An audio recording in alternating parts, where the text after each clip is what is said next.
আবার নতুন করে কেউ ফ্যাসিস্ট হোক আপনারা চান? এক দল আরেক দলকে নিশ্চিহ্ন করার রাজনীতিতে মেতে উঠুক, এটা আপনারা চান? আমরা বাংলাদেশকে আদল দিয়ে সাজাতে চাই। আমরা এই 56,000 বর্গ মাইলের প্রতিটা ইঞ্চি মাটিকে কোরআনের আইন দিয়ে সাজাতে চাই। রাজি আছেন আপনারা? কারা কারা রাজি দেখান হাত তুলে আল্লাহকে।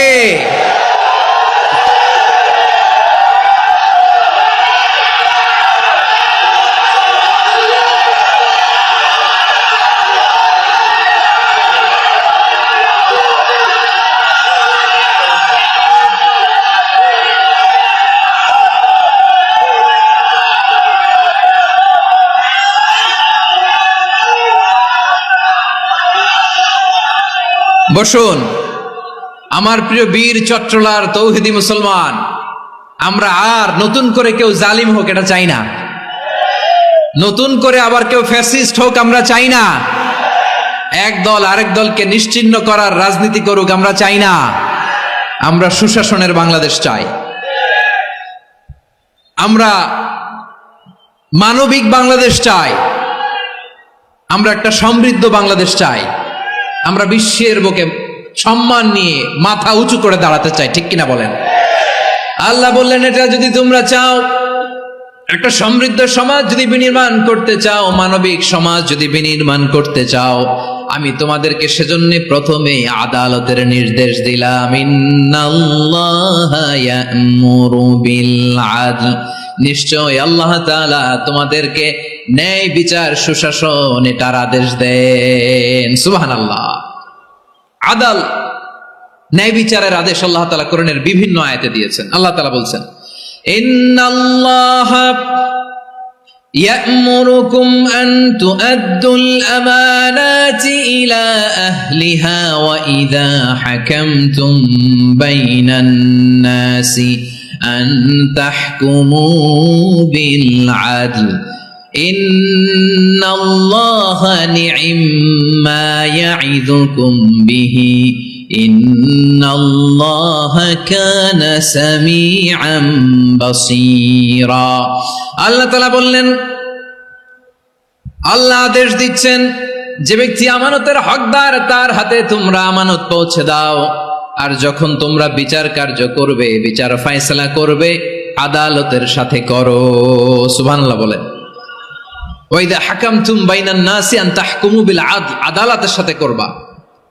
আল্লাহ তাআলা বলেন, যারা জাজ হবে, বিচারক হবে, তাদের যদি বাদী বিবাদীর কারো সাথে শত্রুতা থাকে, কারো সাথে যদি কোনো ধরনের রেষারেষি থাকে, আল্লাহ বলেন বিচার কার্য করতে যে ওই শত্রুতা রেষারেষির কারণে আদালতের বাইরে যে অবিচার করে বিচার করো না। ওয়ালা ইয়াজরিমান্নাকুম শানাআনু কওমিন আলা আল্লা তা'দিলু ই'দিলু হুয়া আকরাবু লিত্তাকওয়া ওয়াত্তাকুল্লাহা ইন্নাল্লাহা খাবীরুম বিমা তা'মালুন। খবরদার কোন জাতির প্রতি, কোন গোষ্ঠীর প্রতি, কোন গোত্রের প্রতি আক্রোশ যেন তোমাদেরকে ন্যায় বিচার থেকে দূরে সরিয়ে না দেয়, বরং আমি আল্লাহর আদেশ হলো ই'দিলু, তোমরা আদল করো, ন্যায় বিচার করো, সুবিচার করো, সুশাসন প্রতিষ্ঠা করো। হুয়া আকরাবু লিত্তাকওয়া, এটাই তাকওয়ার সবচেয়ে কাছাকাছি। সুবহানাল্লাহ বলেন। কোরআনের বিভিন্ন আয়াতে আল্লাহ তাআলা স্পেসিফিকলি ধরে ধরে বিচার করার সময় আমরা যেন আদাল করি সেটা বলেছেন। কোরআনের কোন কোন জায়গায় আল্লাহ তাআলা এই আল আদল শব্দটা ব্যবহার করেছেন। আবার একই জিনিস ইনসাফ, সুবিচার, সুশাসন, ন্যায় বিচার, ন্যায় পরায়ণতা বুঝাতে আল্লাহ তাআলা কখনো কখনো আল কিসত শব্দটা ব্যবহার করেছেন। আওয়াজ করে সবাই বলুন আল কিসত। প্রিয় ভাইরা, সবাই আওয়াজ করে আমার সাথে সাথে বলুন আল কিসত। আল্লাহ তাআলা বলেন, ওয়া ইন হাকামতা ফাহকুম বাইনাহুম বিল কিসতি ইন্নাল্লাহা ইউহিব্বুল মুকসিতিন। যখন তুমি বিচার করবে, বিশ্বনবীকে উদ্দেশ্য করে অ্যাড্রেস করে বললেন, নবী হে, ইহুদিরা কোনো বিষয়ে মীমাংসার জন্য যদি আপনার দরবারে আসে, যদি বিচার করতে হয়, খবরদার অবিচার করবেন না। ফয়সালা যেটা করবেন কিসতের সাথে করবেন, ন্যায় পরায়ণতার সাথে করবেন, কারণ ইন্নাল্লাহা ইউহিব্বুল ইউহিব্বুল মুকসিতিন। নিশ্চয় আল্লাহ রাব্বুল ইজ্জাত ন্যায় পরায়ণশীলদেরকে বড্ড ভালোবাসেন। সুবহানাল্লাহ বলেন। ন্যায় পরায়ণ লোকদেরকে আল্লাহ তাআলা বড্ড ভালোবাসেন। অন্য আয়াতে আল্লাহ তাআলা বলছেন, وَنَضَعُ الْمَوَازِينَ الْقِسْطَ لِيَوْمِ الْقِيَامَةِ فَلَا تُظْلَمُ نَفْسٌ شَيْئًا।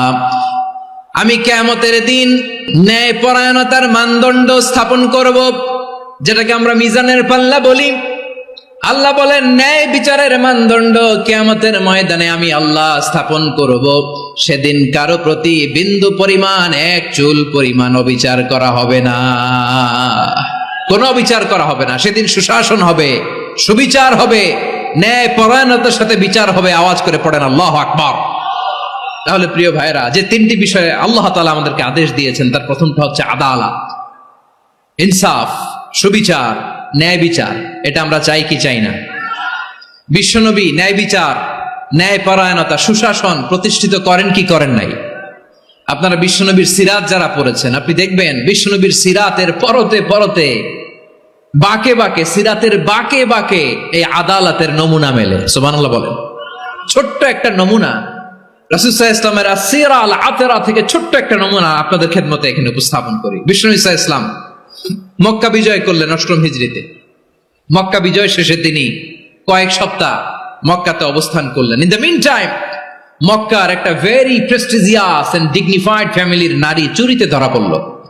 কিসে ধরা পড়ল? সবাই বলেন কিসে? আমাদের সমাজে আসেনি এটা? আছে? ছোট না বড়? হ্যাঁ, হিসাব করে শেষ করা যায় না। ৩.৫ লাখ কোটি টাকা নাই উন্নয়ন প্রকল্পের নামে। উন্নয়ন প্রকল্পের নামে ৩.৫ লাখ কোটি টাকা নাই। ৩.৫ লাখ কোটি টাকা লিখতে পারবেন আপনি? এক টানে লিখতে পারবেন? বুঝতেছেন কত বড় সংখ্যা? বনু মাখজুমিয়া গোত্রের এক নারী মক্কায় চুরিতে ধরা পড়ল। বলেন তো চুরি করলে বিধান কি? কি কাটতে হবে? চুরির বিধান হলো হাত কেটে দাও। দাও সেটা গোপনে নয়, প্রকাশ্যে জনসম্মুখে হাত কেটে দাও। বনু মাখজুমিয়া গোত্রের নারী যখন চুরিতে ধরা পড়লো, সাহাবারা চিন্তায় পড়ে গেলেন। সবেমাত্র মক্কার লোকেরা কালিমা পড়ে মুসলমান হয়েছে, ইসলামের আইন কানুন তেমন জানে না, ইসলামী শরিয়ার সাথে বেশি পরিচিত নয়।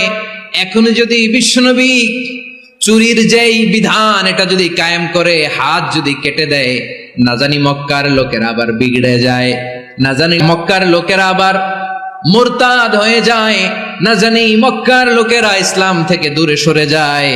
চলো চলো, সাহাবীরা মিলে পরামর্শ করলেন, চলো বিশ্বনবীর কাছে যে বলি, ও নবী, শুধু কেবলমাত্র একমাত্র এই নারীর জন্য চুরির হাত কাটার বিধানটা আপনি একটু থামিয়ে দেন। চুরির হাত কাটার যে বিধান এইখানে একটু রহিত করে দেন, বাকিগুলা কইরেন মদিনাতে যে চলবে, কিন্তু মক্কায় এবারের জন্য মাফ করে দেন। কিন্তু কে বলবে? এই যে পরামর্শ, সাজেশন, এটা কে দিবে বিশ্বনবীর কাছে? সাহাবারা চিন্তায় পড়ে গেলেন। আল্লাহর নবীর সামনে দাঁড়িয়ে আল্লাহর দেয়া হুদুদ, আল্লাহর দেয়া বিধান থামিয়ে দেওয়া, মাফ করে দেওয়া, এই কথা বিশ্বনবীর সামনে বলার সাহস তো কেউ রাখে না। কেউ কেউ বলল, বিশ্বনবীর পালক পুত্র যায়েদ বিন হারেসার সন্তান উসামারে বিশ্বনবী নাতির মতো আদর করে, বড্ড বেশি ভালোবাসে উসামারে। এজন্য সাহাবারা উসামাকে বলতো হিব্বু রাসূলিল্লাহ, বিশ্বনবীর ভালোবাসা। কি বলতো? সাহাবীরা বললেন বিশ্বনবীর ভালোবাসা হিব্বু রাসূলিল্লাহ, উসামারে পাঠাও। উসামারে বিশ্বনবী নাতির মতো স্নেহ করে, মায়া করে, ভালোবাসে। আমরা পারবো না, উসামা পারবে। সবাই মিলে ফুলিয়ে ফুসিয়ে উসামাকে, ছোট্ট উসামাকে রাজি করালো। উসামা এমন এমন কথা যে তুমি বিশ্বনবীর কাছে বলতে হবে, পারবা নাকি? উসামা বলে পারবো। সাইয়েদনা উসামা রাদিয়াল্লাহু তাআলা আনহু তরুণ সাহাবী বিশ্বনবীর কাছে গেলেন, যে বললেন, নবী, বনু মাখজুমিয়া গোত্রের এক নারী চুরিতে ধরা পড়েছে, এবারের জন্য কি এই মহিলাটারে মাফ করে দিলে হয় না? এবারের জন্য একটু ক্ষমা করা যায় না নবী? বিশ্বনবী বলেন, আতাশফাউ ফি হাদ্দিম মিন হুদুদিল্লাহ, তোমার এত বড় সাহস উসামা, তুমি আল্লাহর হাত, আল্লাহর দেয়া বিধান, এটার ব্যাপারে সুপারিশ করতে এসেছো? তোমরা কি জানো তোমাদের আগে যত কওম, যত গোত্র, যত জনপদ ধ্বংস হয়েছে তার কারণ ছিল তাদের মধ্যে গরিবরা অন্যায় করলে তারা বিচার করত, আর ধনীরা অন্যায় করলে তারা মাফ করে দিত। খবরদার, ওয়া আইমুল্লাহ লাউ আন্না ফাতিমাতা বিনতি মুহাম্মাদিন সারাকাত লাকাতা মুহাম্মাদুন ইয়াদাহা। বিশ্বনবী বললেন, ওরে ওসামা, বানু মাখজুমিয়ার ওই প্রেস্টিজিয়াস এন্ড ডিগনিফাইড ফ্যামিলির মেয়ে তো দূর কি বাত, অনেক দূরের কথা। জেনে রেখো ওসামা, আমার কলিজার টুকরা নয়নের পুটুলি ফাতেমাও যদি মক্কার জমিনে আজকে এই চুরির দায়ে ধরা পড়তো, আমি বিশ্বনবী মুহাম্মদুর রাসূলুল্লাহ ধরে ফাতেমার ডান হাতটা কেটে দিতে এক বিলম্ব দেরি করতাম না। ইন্নাল্লাহা ইয়া'মুরু বিল আদল, আমাদেরকে জাস্টিস শিখায়। পশ্চিমারা আমাদেরকে ইনসাফ শিখায়, আমাদেরকে সুশাসন শিখায়। আর ইনসাফ, সুশাসন, ন্যায় বিচার, সুবিচার, জাস্টিস কারে বলে বিশ্বনবীর বায়োগ্রাফি থেকে জেনে নাও। এই ছিল বিষ্ণু ইসা ইসলামের আদালতের নমুনা। আপনি যদি সাইয়েদনা ওমর ফারুকের জীবনের দিকে তাকান, এমন কঠোর, এমন বীর সেনানী ছিলেন। সাইয়েদনা ওমর ফারুক যদি রাস্তার এই মাথা দিয়ে হাঁটা শুরু করতেন, শয়তান ওমর ফারুককে দেখলে ওই রাস্তা রেখে দিয়ে অন্য রাস্তা দিয়ে হাঁটতো। সুবহানাল্লাহ। ওমর ফারুক রাদিয়াল্লাহু তাআলা আনহু কি পার্সোনালিটি ছিল, কি পার্সোনালিটি। আমাদের এলাকায় ছোট বাচ্চারা রাতে ভাত খেতে চায় না, আমার মেয়েটাও খেতে চায় না। এই এটা দিব, ওইটা দিব, আজকে মাহফিলে আসার সময় বলে দিছে লিস্ট করে এটা এটা আনতে হবে। তো ছোট্ট বাচ্চাদের অনেক বায়না থাকে, ওরা রাতে খেতে চায় না। তো মায়েরা বিভিন্ন ভয় দেখায়, এই বাঘ আসবে, বাঘ আসবে খাও, এই ভূত আসবে, ভূত আসবে খাও। আপনারা কি বলেন চট্টগ্রামে? কি আসবে? হ্যাঁ, ভূত, ভূত, ভূত আসবে, বাঘ আসবে, খাও খাও খাও, তাড়াতাড়ি খাও। তো বাচ্চারা এগুলো শুনে ভয়ে খেতে শুরু করে। মদিনার জমিনেও একই ঘটনা ঘটতো। মদিনার ছোট্ট ছোট্ট সোনামণিরা খেতে চাইতো না। তো মায়েরা বলতো, হা হুয়া ইয়াতি উমর, হা হুয়া ইয়াতি উমর, ওই যে উমর আসতেছে, উমর। ওমরে ফারুকের কথা শুনলে বাচ্চারা একেবারে ঠান্ডা। সুবহানাল্লাহ পড়বেন না? প্রভু তুমি বলেছ রাসূল দেবে না, বলনি দেবে না ওমর, বলনি দেবে না হামজা তারিক, খালিদ বিজয় সমর। প্রভু তুমি বলেছ রাসূল দেবে না, বলনি দেবে না ওমর, বলনি দেবে না হামজা তারিক, খালিদ বিজয় সমর। প্রভু তুমি বলেছ রাসূল দেবে না। আল্লাহু আকবার। ওমর ফারুক রাদিয়াল্লাহু তাআলা আনহু, ওনার কথা শুনলে গায়ের মধ্যে গুজবাম হয়, গায়ের পশমগুলো দাঁড়িয়ে যায়। সুবহানাল্লাহ বলেন। কি পার্সোনালিটি ছিল, কি ব্যক্তিত্ব ছিল। মুনাফিকরা ওমর ফারুককে জমের মতো ভয় পেতেন। শয়তান, খুদ শয়তান, শয়তান অন্য রাস্তা দিয়ে হাঁটতো। ওমর ফারুক রাদিয়াল্লাহু তাআলা আনহুর জীবনে যদি দেখেন, তাহলে সেখানে আপনি আদালতের, ইনসাফের, সুশাসনের, জাস্টিসের নমুনা দেখতে পাবেন। কয়টা শুনবেন? সাইয়েদনা ওমর ফারুকের রাদিয়াল্লাহু তাআলা আনহুর সন্তান আব্দুর রহমান মিশরে মদ খেয়ে মদ্যপ অবস্থায় ধরা পড়েছে। মদ খাওয়ার কারণে, মদ যদি কেউ পান করে আর যদি প্রমাণিত হয়, তার বিচার হলো 80 বেত। আওয়াজ করে বলেন কয় বেত? বাংলাদেশেও তো এই আইন আছে নাকি? বাংলাদেশে আছে? হ্যাঁ, মদ খাইলে 80 বেত, এই আইন বাংলাদেশে চালু হোক। আমরা চাই কি চাই না? চাই সবাই। এজন্যই তো ইসলাম ভাল লাগে না। ইসলামকে ভাল লাগে না। ইসলামকে আউট করে রাখতে পারলেই তো এরকম বড় বড় বোতল খাওয়া যায়। একেবারে সহজ, পানির মতো সহজ হিসাব, একেবারে সহজ। ওমর ফারুক রাদিয়াল্লাহু তাআলা আনহুর ছেলে ভুল করে মদ পান করে ফেলেছিলেন। আব্দুর রহমান, ঘটনা ঘটেছে মিশরে। মিশরের গভর্নর তখন আমর ইবনে আস রাদিয়াল্লাহু তাআলা আনহু। আব্দুর রহমানের ভাই যে গভর্নরকে বলল, গভর্নর যদি একটু দয়া করেন, খলিফার ছেলে আমার ভাই আব্দুর রহমান মদ্যপ অবস্থায় ধরা পড়েছে, জনসম্মুখে যদি আপনি বেত্রাঘাত করেন আমাদের প্রেস্টিজ থাকে না, যদি 80 বেত আপনি মারেন আমার কোনো কথা নাই, কিন্তু ঘরের ভেতরে মারেন। আব্দুর রহমানের ভাইয়ের সুপারিশ শুনে সাইয়েদনা আমর ইবনুল আস রাদিয়াল্লাহু তাআলা আনহু রাজি হয়ে গেলেন। ঘরের ভেতরে লোকচক্ষুর আড়ালে 80 বেত তিনি মানলেন। কিন্তু ঘটনাক্রমে এই কথা লুকিয়ে লুকিয়ে ঘরের ভেতরে 80 বেত মারার কথা সাইয়েদনা ওমর ফারুক মদিনা থেকে জানতে পারলেন। মদিনা থেকে তিনি ফরমান জারি করলেন, এই বিচার যেমনটি আমর ইবনুল আস আদায় করেছে এটা প্রকৃতপক্ষে আদায় হয় নাই। আসো সবাই মদিনায় আসো, আমর ইবনুল আস মদিনায় আসো, আব্দুর রহমানও আসো, সবাই আসো, জনসম্মুখে এই বিচার কার্যকর করতে হবে। সাইয়েদনা ওমর ফারুক মসজিদে নববীর পিলারের মধ্যে নিজের ছেলেকে বাঁধলেন, আবার জনসম্মুখে 80টা বেত তার গায়ের মধ্যে মারলেন। মাজমুয়ে ফাতাওয়া ইবনে তাইমিয়া রাহিমাহুল্লাহ উনি এটা নকল করেছেন। এটা সবচেয়ে বিশুদ্ধ মত। আরো অনেক মত আছে, মারা গেছে কবরের উপর, ওগুলো বাদই দিলাম। কেমন খালিফা ছিলেন, কেমন খালিফা! পশ্চিমারা তোমরা জাস্টিস আমাদেরকে শেখাও, ইনসাফ কারে বলে সুশাসন আমাদেরকে তোমরা শিখাও। ওমর ফারুক রাদিয়াল্লাহু তাআলা ওই বিচারকে তিনি ধর্তব্য মনে করেন নাই। মদিনাতে এনে আবার জনসম্মুখে আবার 80 বেত মেরেছেন।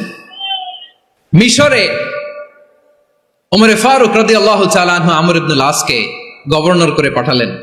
সেখানে আমর ইবনুল আসের ছেলে একটা প্রতিযোগিতায় রানার আপ হয়েছে। এক মিশরি সেখানে চ্যাম্পিয়ন হয়েছে। রানার আপ বুঝতে পেরেছেন তো? রানার আপ সেকেন্ড হয়েছে, এক মিশরি হয়েছে চ্যাম্পিয়ন প্রথম। কিন্তু গভর্নরের ছেলে ও জিততে পারে নাই। ও রাগে ওই মিশরির গায়ের মধ্যে কয়েকটা লাঠি দিয়ে বাড়ি মেরেছে।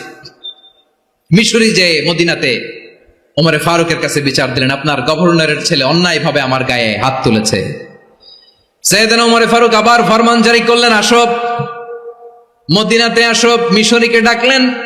ওই মিশরের গভর্নর আমর ইবনুল আস রাদিয়াল্লাহু তাআলা আনহুকে ডাকলেন, তার ছেলেকেও ডাকলেন। সবাই বসে রইল। আমর ইবনুল আস রাদিয়াল্লাহু তাআলা আনহু মাথা নিচু করে বসে আছেন, লজ্জায় কাচুমাচু। হায় হায়, আজকে আমার ছেলের কারণে আমিরুল মুমিনিন খলিফাতুল মুসলিমিন ওমর ফারুকের কাছে আমি জনসম্মুখে লজ্জিত হচ্ছি। সাইয়েদনা ওমর ফারুক বললেন, এই নাও লাঠি, গভর্নরের ছেলে তোমার মাথার মধ্যে যতগুলো বাড়ি মেরেছে আজকে জনসম্মুখে তুমি অতগুলা বাড়ি মারো। মিশরি বলে, থাক, আপনি যে ডেকে আনছেন সবার সামনে এটা বলছেন, এতেই আমি খুশি। আল্লাহু আকবার! আপনার মহানুভবতা দেখে আমি খুশি, আর অপমানের দরকার নাই।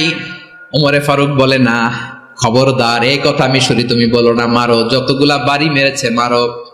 বাধ্য হয়ে মিশরি আমর ইবনুল আসের সামনে ওনার কলিজার টুকরা সন্তানের মাথার মধ্যে বাড়ি মারতে আরম্ভ করলেন।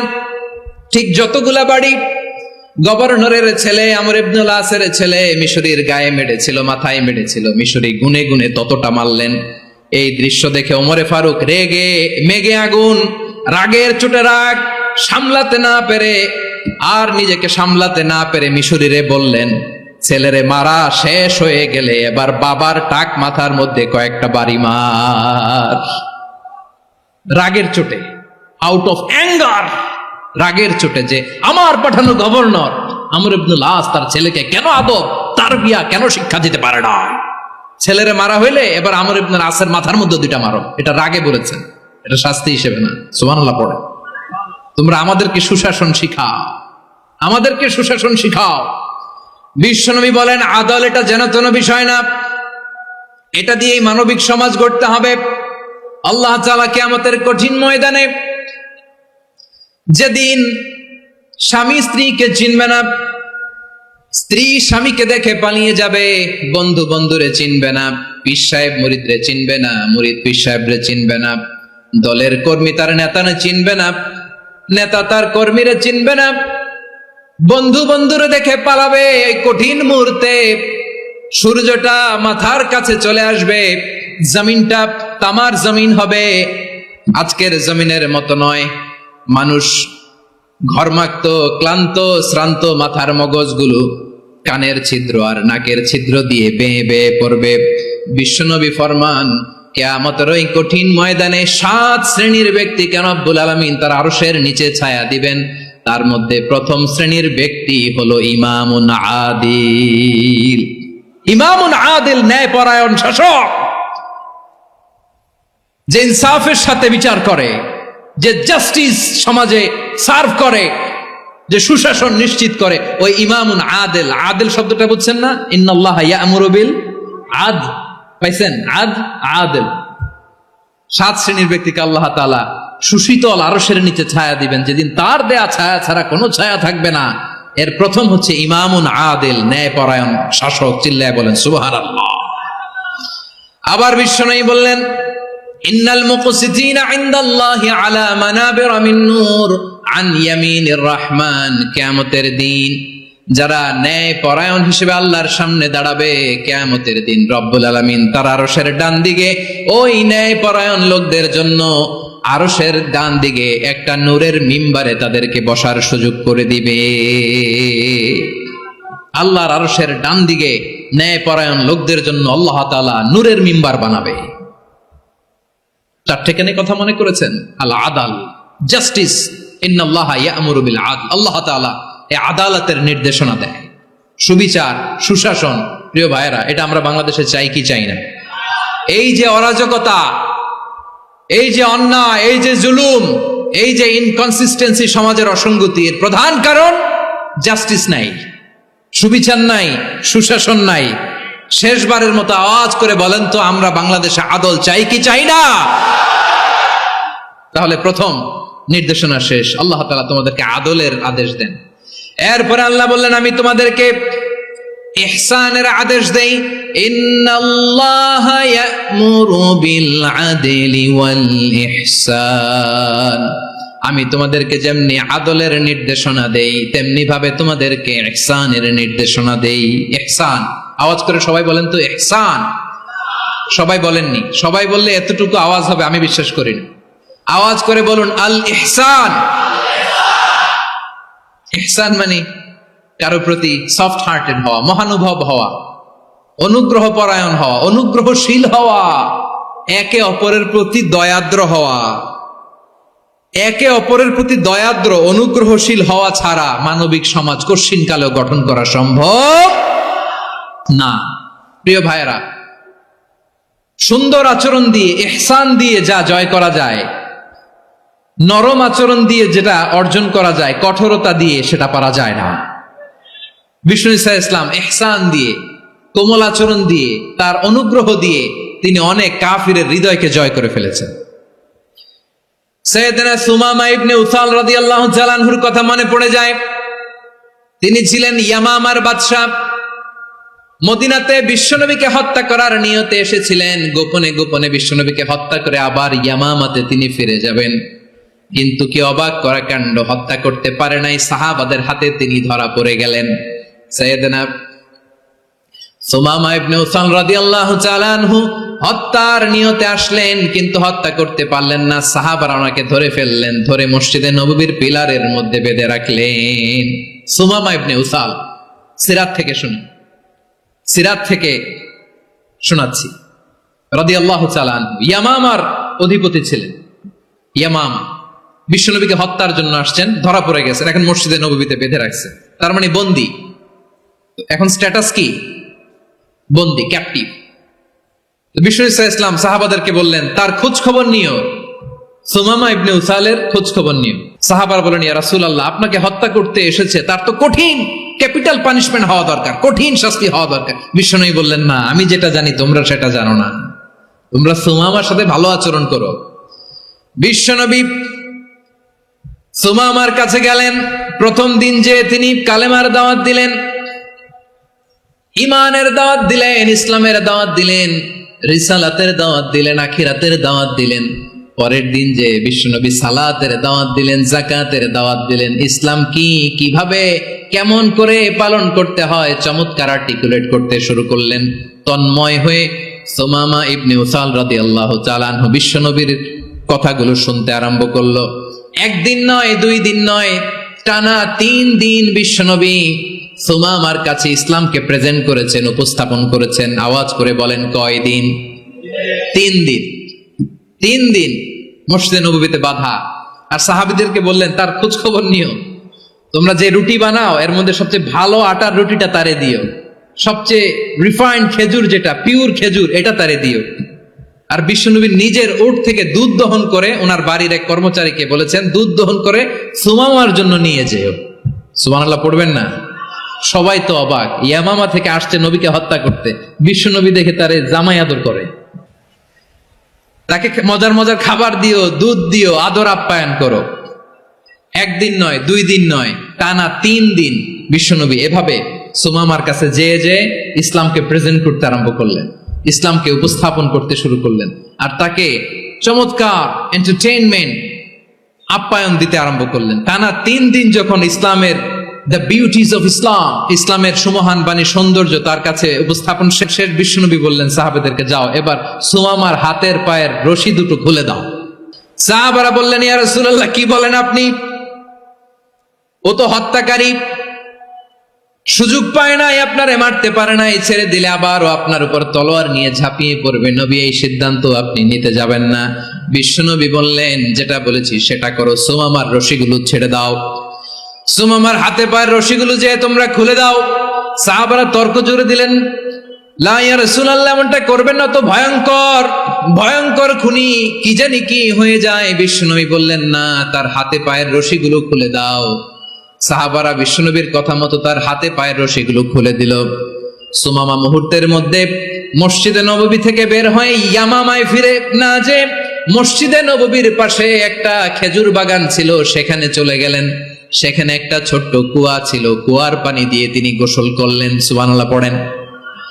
কুয়ার পানি দিয়ে গোসল করে মসজিদে নববীর সামনে এসে বিশ্বনবী এবং সাহাবাদের সামনে দাঁড়িয়ে সাব্বাবা উঁচু করে বললেন, আশহাদু আল্লা ইলাহা ইল্লাল্লাহ ওয়া আশহাদু আন্না মুহাম্মাদান আবদুহু ওয়া রাসূলুহু। আল্লাহু আকবার। আমি সাক্ষ্য দিচ্ছি আল্লাহ ছাড়া কোনো ইলাহ নাই, আর মুহাম্মদ আল্লাহ তাআলার প্রেরিত বান্দা এবং রাসূল। প্রিয় ভাইরা, ইহসান দিয়ে যা জয় করা যায়, কঠোরতা দিয়ে সেটা কঠিনকালেও জয় করা যায় না। আওয়াজ করে বলেন ঠিক কি না? এবার সুমামা দাঁড়িয়ে বলে, ওগো নবী, আমি তো কালিমা পড়ে মুসলমান হয়ে গেলাম, এবার শোনেন, এই মুহূর্তের আগে আপনার চেহারার চাইতে নিকৃষ্ট কোনো চেহারা আমার কাছে ছিল না, কিন্তু শাহাদা পাঠ করার পরে আপনার চেহারার চাইতে উত্তম শ্রেষ্ঠ কোনো চেহারা আমার কাছে আর নাই।